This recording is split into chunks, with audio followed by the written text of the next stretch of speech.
when I left Madison in '61, but I continued. Pat was from Madison, so we were back in Madison frequently, see her family, and Harvey had made a practice of taking me with him to conferences. I was his lab assistant for 2 years, and then I taught a full load of pottery classes there for 1 year before I left. And he took me to Midwest Designer Craftsman, Midwest College Art Association, and I don't know what all. NCEGA? Yes, before NCEGA, American Ceramic Society. ACS, yeah. And it continued after I left Madison. I'd go back up and we'd get together and drive to a conference together.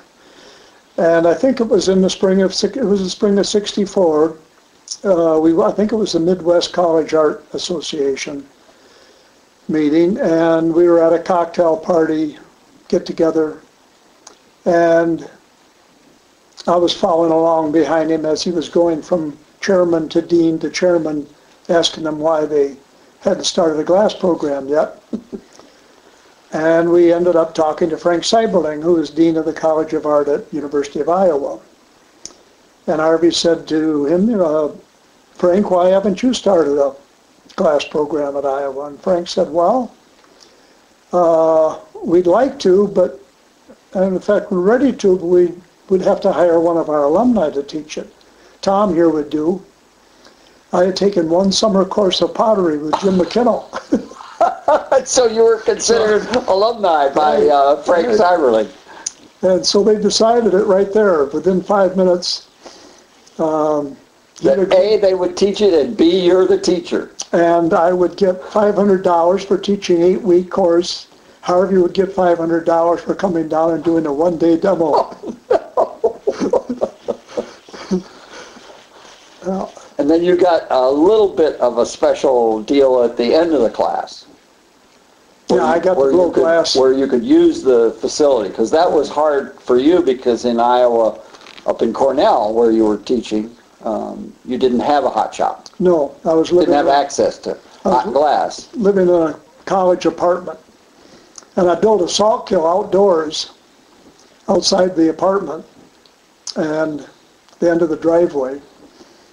And the city declared it a public nuisance and shut it down. I thought nobody noticed the clouds of white smoke coming out of the salt kiln.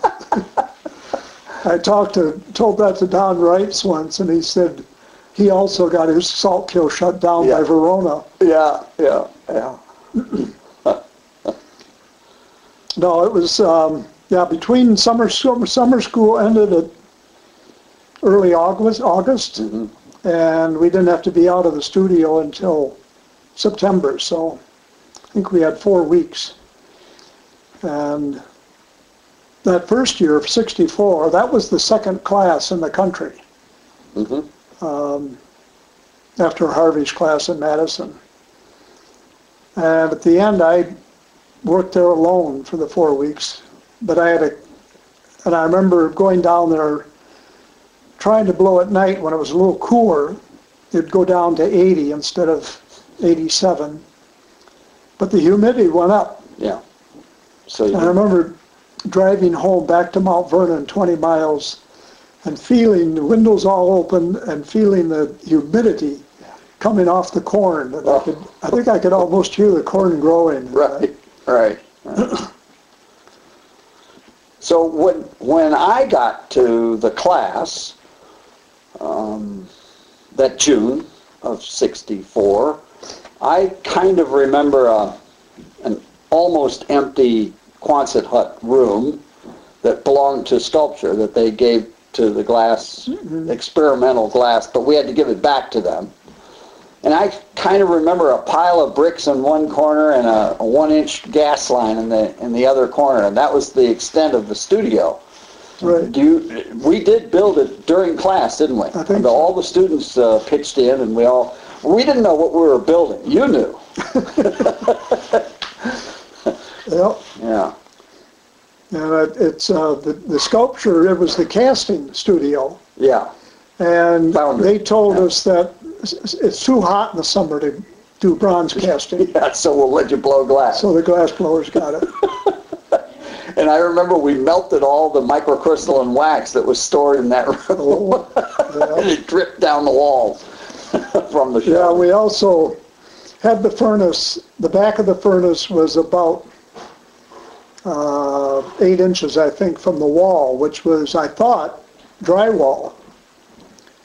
But the fire inspector came and he said, no, that's not drywall. And he went over and stuck his finger into it and pulled a hunk of it out. It was crushed corn stalks. He said, it's still highly flammable. Yeah. But he said, you're fine. You left an airspace. Oh, Don't block that airspace. You've got to have air flowing between the furnace and the wall to keep the wall cool. Wow. Did he say anything about the burner? No. No. Do you remember what kind of burner we had? It was a Cleveland burner for burning brush, I think. Yeah, yeah. Same thing we had in Toledo from the first. I copied the first furnace we built at the workshop. Right. That's what I remember. 18 inches square on the inside and probably 9 inches deep for the gas, about 250 pounds capacity. And we melted the marbles, didn't we? Right. Yeah. Yep. Yeah, I remember some parts of it. Yeah. We only had 2 blowpipes, 2 sets of tools, and Clayton came over and blew glass, but he didn't want to use the blowpipes because then the students couldn't Yeah. blow, and since he was an instructor, he wasn't supposed to be there. So he just picked up a punny, and he'd get this much glass on the punny, and then he put a hole in it and put a wet stick in it and made steam bubble faces. I remember he used a pencil. And then you carried that a lot farther with the, how do you say it in French? Steam bubble vessel. These guys. Yeah. Yeah, and marbles really lent themselves to this technique because when I'd blow the bubble, the glass would get thin and it would chill instantly. Yeah. And much And later, if it didn't chill, then it would get so thin that it would collapse or Collapse. open up. well, Sometimes that they- happened anyway with me. It took me almost, I think probably 9 months once I got the concept, Yeah. it took me that long to actually be able to do them consistently. Yeah. Yeah. That's the trouble of being self-taught. But Tom Buechner, when he was director of Steuben in Corning, he loved these pieces, and he invited me out to design for Steuben, to put something in production with the steam bubbles. And so I went out there and spent a day with one glass blower who tried to blow steam bubbles in their glass. Well, their glass, I think it got stiff about 400 degrees Fahrenheit. An hour and a half late, right? They'd come out of the furnace with a ball of glass like this in the blowpipe, and they'd sit there and block that, and sit and block it. I'd swear for 10 minutes, Yeah. Yeah. waiting for it to get cool enough Trying to to cool blow. it off. Yeah. And he tried and tried, and they all collapsed. He could not get one to stand up. Yeah.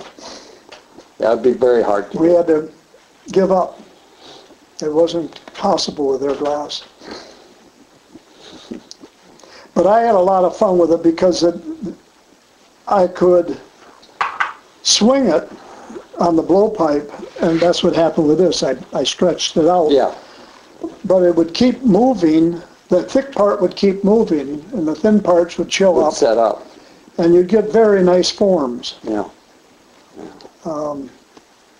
as a result of the characteristics of the glass, not due to my skill, which was very necessary. Yeah, that was handy.